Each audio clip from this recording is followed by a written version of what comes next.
after scene safety BSI, I'm going to ask my partner to hold inline stabilization, which means he's going to hold my patient's head still. At this point, I can get my equipment ready. This here is just a headboard, and it goes on top of the backboard. What was that called? A headboard? Not all ambulance services utilize them. It's alright, we use them here, makes it easy. Do they use it for the test? Yes. You use all the same equipment we use here for the test. And the Velcro just snaps right on over. So now my equipment is ready. So the next thing I'm going to do, we've got good C-spine going on right there. I'm going to measure and apply a cervical collar.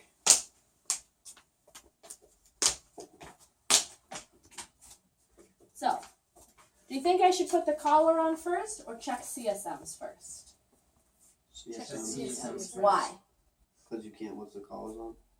I can, but could I do something when I put the collar on to maybe move a vertebrae out of place and paralyze them? Rare, but it could happen. So I'm going to check for CSMs. Hi, Nolan. What's up? I'm going to check for his radial pulse, strong radial pulse. I'm going to have him squeeze my hand, squeeze, and I'm going to ask him if he can feel this. What hand is this? Right. And what hand is this? And move down to your feet, check for pedal pulse, wiggle your toes.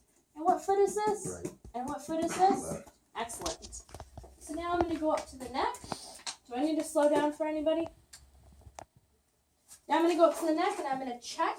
I'm going to measure. I'm going to check for jugular venous, tracheal deviation, jugular venous distension, and feel the back of the neck for step-offs.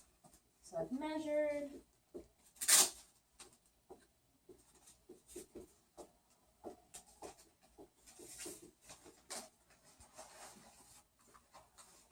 And here I'm looking for 100% skin to collar contact. How we doing? Not good. Not good? With the Yeah, well, you know. skin to collar contact.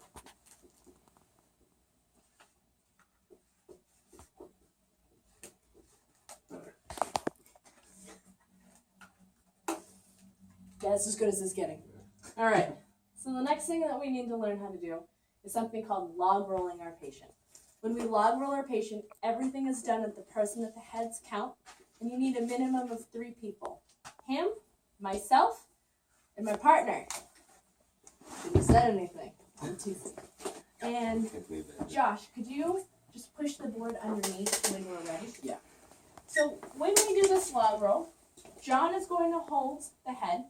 I'm going to hold here and here on Nolan. And you are going to actually hold over here with me. You go around, around, around, around, around.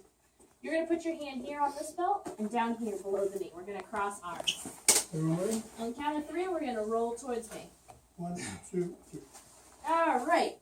So we check his back. Make sure that there's no step-offs down here. There's no major bleeding. And this board, Josh pushed all the way over, just like that. No problem. And we're going to roll him right back on. I didn't tell you. I'm sorry. Count of 3. 1, 2. All right. So, he don't look too straight, even though he's trying to wiggle himself back on the board. So what do? Push him. And slide it up, by the way. We can slide him up. So this is the one and only time you will step over your patients. I'm going to show you how to do it, but we're not actually going to do it. In class, you will do it. So, one person stands right here. One person stands right here. And we would move him down 8 to 12 inches and back up, all on the headman's count. It's called repositioning. This is the only time we step over our patients. We never, ever, ever, ever, ever, ever step over our patients for any other reason. Sound good? Mm-hmm. Okay, wiggle yourself up.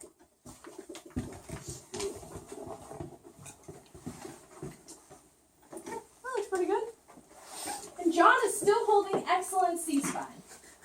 So the next thing we have are these awesome 9-foot straps. I always wanted to be a movie star. So a 9-foot strap is actually 9 feet long. We're going to put 4 of them. So the saying is nipples, nuts, knees, and Nikes. Hold So on. you're going to, sorry. Nipples? So 4 straps. 4 straps. And I'm going to start putting them on as I'm talking. So, first strap.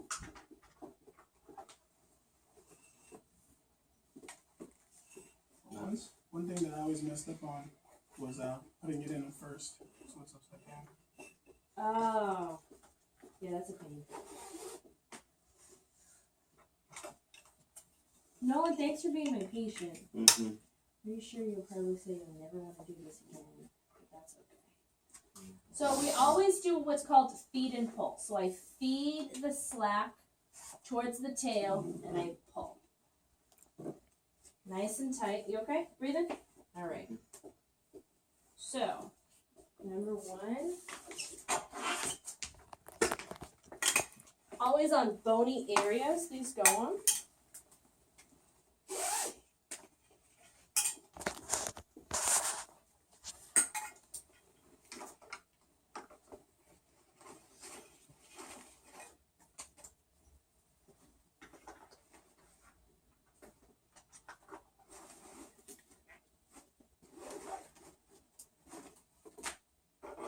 Is everyone good if I erase this?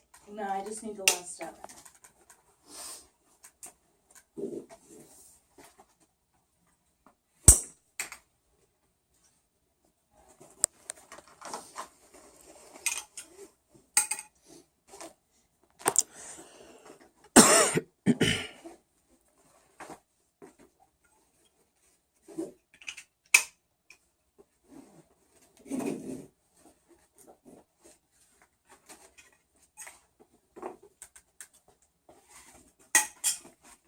I'm good So- now. All 3 of these straps look the exact same. The only one that's going to look a little different is going to be this bottom one.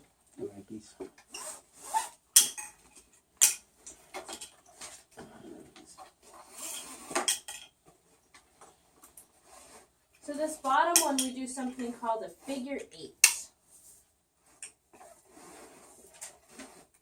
Okay, where did the tail go?